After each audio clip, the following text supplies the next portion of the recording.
Allora, le case di comunità sono state una decisione che prendeva riferimento a un'esperienza di distretti già storica degli anni '80, non sono un'invenzione assoluta, sono cambiati alcuni nomi, ma l'idea di mettere insieme in alcune strutture vari servizi per persone che non avevano necessità dell'ospedale ma che potevano trovare una risposta primaria, questa è un'esigenza da sempre definita, organizzata. C'erano state esperienze simili in alcune aree del paese, le case della salute, in parte le medicine di gruppo, organizzate dai medici di base, dai medici di medicina generale. Questa scommessa delle case di comunità richiede un grande lavoro, un grande impegno, soffre un po' della carenza infermieristica, perché non c'è dubbio che la presenza degli infermieri, anche con alto livello di autonomia di affronto del paziente, della persona che arriva, è importante. Serve un po' di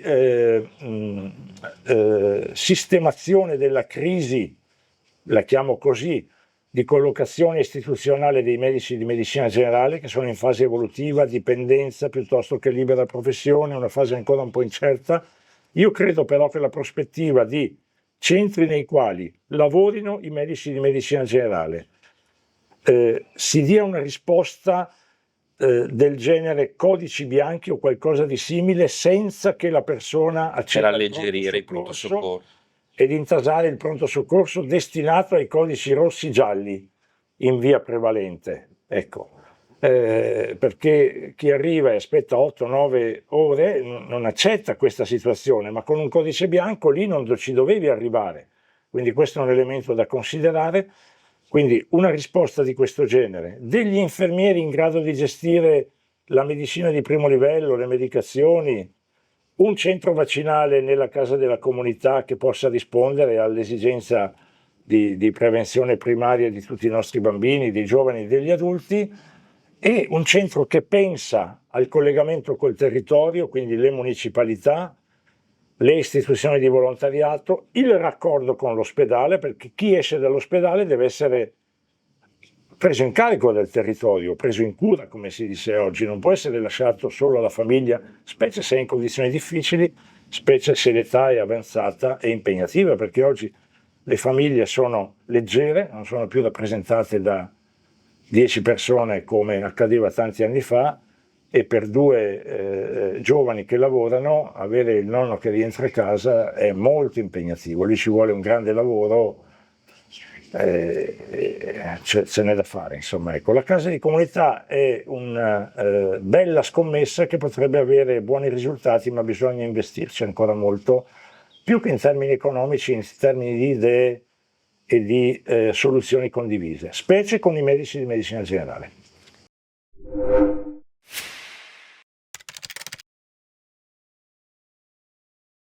Chiudiamo con qualche aneddoto personale nell'arco della sua lunga carriera, qualche curiosità. La grande soddisfazione l'ho avuta nella giornata di ieri, in cui in questa giornata ultima moltissime persone hanno tirato fuori dal cuore lunghi anni di vita insieme, dicendo è stato molto molto bello lavorare insieme, perché per quanto si ricopra posizioni significative non si fa nulla se non con i collaboratori, con gli altri che non sono necessariamente amici, ma sono persone con le quali si condivide una fascia oraria enorme di grande impegno, specie nei momenti difficili.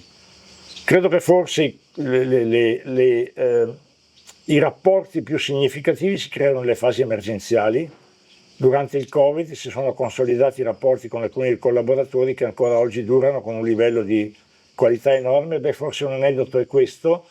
Io appena arrivato a Belluno, 15 giugno del 20, ho fatto 2 o 3 riunioni con i collaboratori e c'era una caposala, Flavia Campigotto, che adesso è in pensione, bravissima.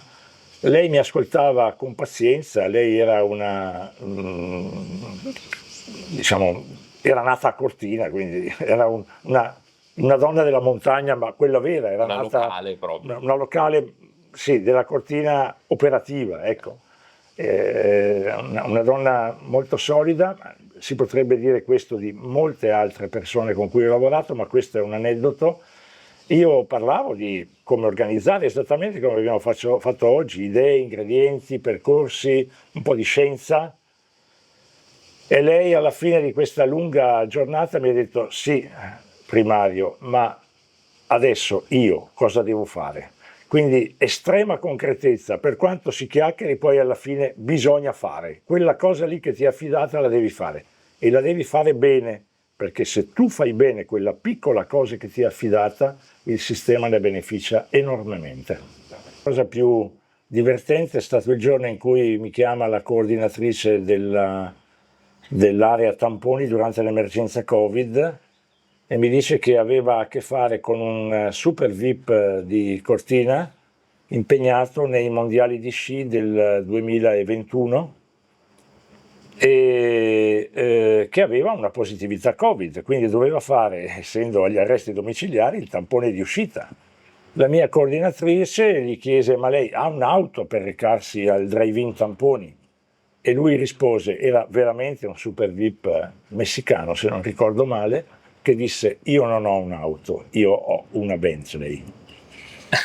E allora abbiamo detto: bene, con la sua Bentley vada a fare il tampone, altrimenti lei dagli arresti domiciliari non esce.